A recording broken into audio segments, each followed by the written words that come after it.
What is up, Nakama? You are looking at the most explosive, conspiracy-laden chapter of One Piece we've seen in a long time.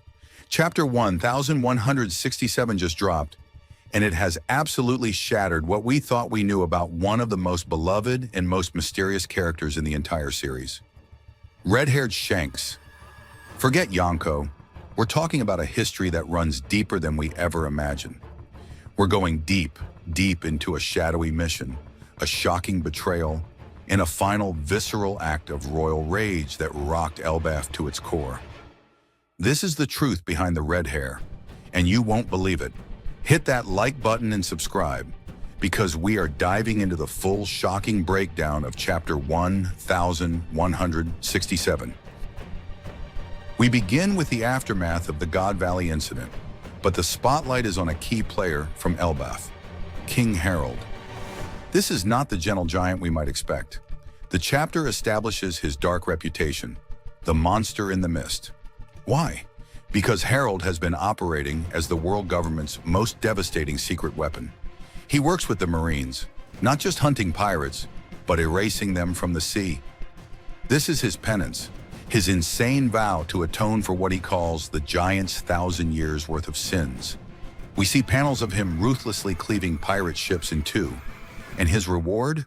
The 5 elders promote him to the terrifying title, Devoted Blade of God. He is now a confidant of the Holy Knights, branded with a new tattoo. This tells us one thing. The world government's influence runs deep, even into the heart of the proud warrior kingdom of Elbaf.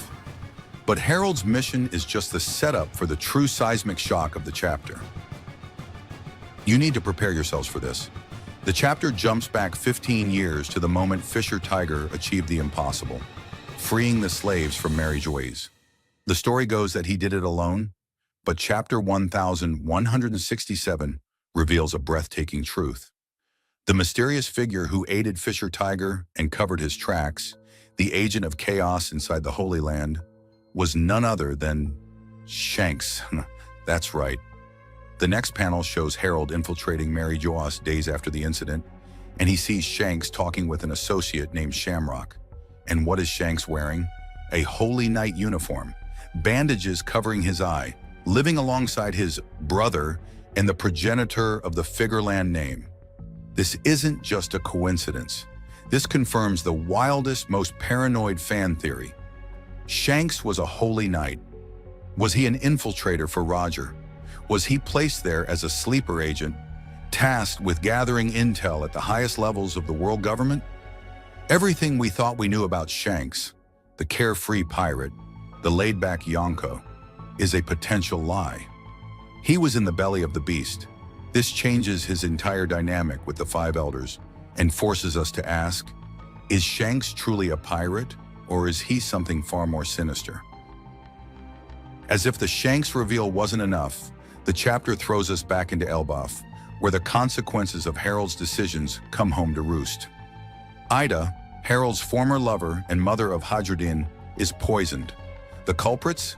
Giants from the Brewer's village, fueled by jealousy and loyalty to Estrid, Loki's birth mother. They tried to appeal to Loki's lineage, hoping he would turn against his stepmother and side with their ancient traditions. They believed they were protecting the purity of Elbaf's royalty. But what they triggered was a meltdown. Loki, the Prince of Giants, is consumed by a blinding, terrifying rage. We get the devastating double-page spread. Loki destroys the Brewer's village. Buildings are flattened, giants are in shock. He confronts the one responsible, his eyes burning with fury, and delivers a chilling, desperate question. Ida won't die from this, right? He then roars a declaration that will forever echo across Elbaf. Ida is my only mother. This is pure, unadulterated tragedy. Loki's love, his single protective obsession, has resulted in an act of absolute destruction, foreshadowing the Civil War and the looming disaster that will inevitably follow.